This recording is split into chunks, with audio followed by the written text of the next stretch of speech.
అందరూ కూడా నా వందనాలు. ఎందుకంటే ఈ ప్రోగ్రాంలో అందరూ పాల్గొన్నాం కాబట్టి ఇది ఎందుకని ప్రోగ్రాం పెట్టారంటే తల్లిదండ్రులకి ఒక క్రమశిక్షణ అనేది. ఎందుకనంటే వెనకబడిపోయిన మన జీవితాలు జాతికి ఇది ఒక ప్రతిమ పెట్టారు కాబట్టి. ఎందుకంటే మనకి సార్ వచ్చిన కాడి నుంచి మన అమ్మగారు కానీ ప్రతి ఒక్క పిల్లలకి వచ్చినా రాకపోయినా బడికి సమృద్ధిగా మన ప్రభుత్వం నుంచి వచ్చిన ప్రతి పథకాన్ని మనకందరికి మన పిల్లలకి మనకు అందిస్తున్నారు. ఎందుకంటే మనం ఉండే విధానం బట్టి మనం ఎలా ఉన్నామో, మనము పన్నీటి బాటలకు ఎలా ఉన్నామో, ఎక్కడ ఉన్నామో చూస్తున్నారు. మన పరిస్థితి అంతా చూస్తున్నారు. వాళ్ళు చూసి కూడా వాళ్ళు ఏంటంటే పేదవాళ్ళు వీడికి మనం ఏదైనా చెయ్యాలి, ఒక ఆధార్ కార్డు లేకపోయినా, ఒక ఏలు ముద్ర పడకపోయినా, ఒక ఏం లేకపోయినా తల్లిదండ్రులకి చెప్పి మా కాడ ఇదిగో మాకు స్థామత చేసుకునేదానికి మేము ఎక్కడికి తిరగాలి తెలియదు కానీ వాళ్ళిద్దరూ మాట్లాడుకొని ఇదిగో ఈ పని చేయాలి, ఈ పిల్లలకి మనం ఏదైనా మనం చేయాలి, వీడికి ఏది తెలియదు గ్రామస్తులకి తెలుసు కూడా వాళ్ళు పట్టించుకోవట్లేదు. కాబట్టి మనల్ని ఈ ఊర్లోకి మనల్ని వేశారు కాబట్టి, ఒక ఐవరముగా టీచర్గా మనల్ని ఈ ఊర్లో పంపించారు కాబట్టి ప్రభుత్వం.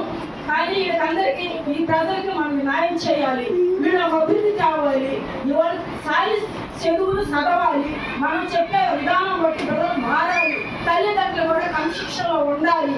వాళ్ళు కూడా భయం పెట్టి నాయన ఈరోజు బడికి వెళ్ళండి, తల్లిదండ్రులు కూడా వాళ్ళ మీద బాధ్యత తీసుకోవాలి. ఎందుకంటే వాళ్ళు శుభ్రం చేయాలి, వాళ్ళు గొడవ ఉతకాలి, వాళ్ళు అన్ని వైద్యం చేసి వాళ్ళు బడికి పంపిస్తే వాళ్ళు కూడా సంతోషంగా ఉంటుంది.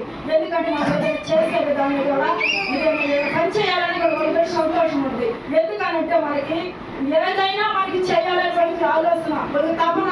ఎందుకంటే మొన్న కూడా ఆధార్ కార్డు లేకుండా దానికి తపన లేకుండా దానికి ఆ సార్ కాదు పడి తపన కాదు బాధ కాదు. ఎందుకంటే ఏమో ఒకవేళ డబ్బులు రాకుండా పోతాయేమో, ఏమీ లేని వాళ్ళు గిరిజనులు మనం చేయాలి కానీ సారు పట్టి చేసాడు.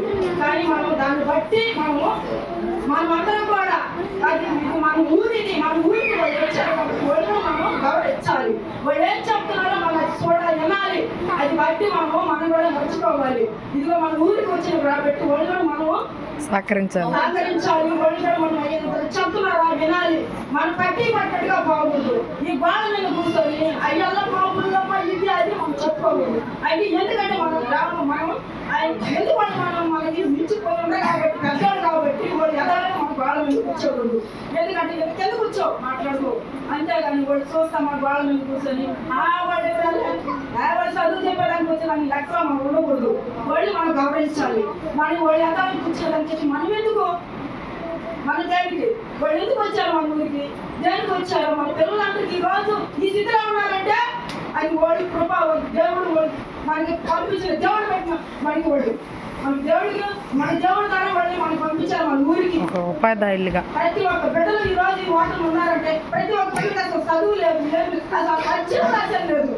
కానీ ఈరోజు అన్ని చెప్తున్నారు, ఒకటి కానించి రెండు కానీ మొత్తం చెప్తున్నారు. ఎందుకంటే వాళ్ళు చెప్పేదాన్ని బట్టి వాళ్ళు చెప్పే బిడ్డలతో ఎలా మాట్లాడుకుంటున్నారో ఎలా చేసుకుంటున్నారో వాళ్ళు మటుకు బాగానే చేస్తున్నారు. నారా లోకేష్ బాబు గారు కానీ ప్రతి ఒక్కరు ప్రతి రోజు మన బిడ్డలు వచ్చే పైజులు మొత్తం వాళ్ళు పైకి పెడుతున్నారు. ఎందుకంటే వచ్చినా రాకపోయినా అంతా మనం చేయాలి, మనము వాళ్ళని ఆదరించాలని చెప్పి అమ్మగారు కానీ అయ్యగారు కానీ ప్రతి ఒక్క ప్రతిభ పైనుంచి వచ్చే ప్రతిభ మనకి అందరికీ అందిస్తున్నారు. కానీ వాళ్ళకి కృతజ్ఞతలు చెప్పాలి మనం.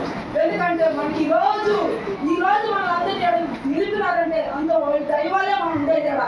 అందుకని మనం కూడా క్రమశిక్షణలో ఉండాలి. తల్లిదండ్రులు కూడా పిల్లలు బాగా చదువుకోవాలని వాళ్ళు కోరుకుంటున్నారు కాబట్టి మనం కూడా తల్లిదండ్రులు కూడా మనం కూడా బిడ్డని వైద్యం చేసి పంపించాలి. అది నా కోరిక. ఇక మనకి ఏదైనా కావాలన్నా మనకి మన సార్ గారు కానీ మన అమ్మగారు కానీ మనకు తెలియదు వాళ్ళు చెప్తే వాళ్ళు చేస్తారు. అది నా కోరిక. పరిస్థితులు కానీ వీడు వస్తున్నాయి ఎందుకని చెప్తున్నాడు సార్ ఎందుకు చెప్తున్నా అమ్మ ఎందుకు చెప్తుంది అంటే మన గ్రామస్తులు కాబట్టి మీరు కూడా ఏదన్నా హెల్ప్ చేస్తున్న అందరూ కలిసి యూజ్ చేసుకుంటే పిల్లలు కూడా శుద్ధంగా ఉంటారు. ఏదన్నా వాళ్ళకి ఇప్పుడు వచ్చే డబ్బులు బట్టి ఏదో జరగవచ్చు చేయొచ్చమ్మా, మీరందరూ కలిసి మాట్లాడుకొని మీ బడులకి నీళ్లు రాకుండా మీ గ్రామస్తులతో మాట్లాడుకుని చేస్తే మేము కూడా మీకు అండగా ఉండి చేస్తామని చెప్తున్నారు. కాబట్టి మనం కూడా ఏది కావాలో మన ఊరికి మన పిల్లలకి ఏది కావాలో మనం తెలవకున్నప్పుడు సార్ అమ్మని అడిగితే వాళ్ళు మనకు చేస్తున్నారు. కానీ మనకు అన్ని పథకాలు మనకు అందిస్తున్నారు. వాళ్ళ ద్వారా మనకు అన్ని సంగతులు కాబట్టి ఈ రోజు ఉన్నామంటే వాళ్ళ దయ మనకి. అందుకని సార్ మీకు అందరికి వందనాలు సార్. అది కూడా మనకి సాధించే దేవుడే మనకి మన ఊరికి.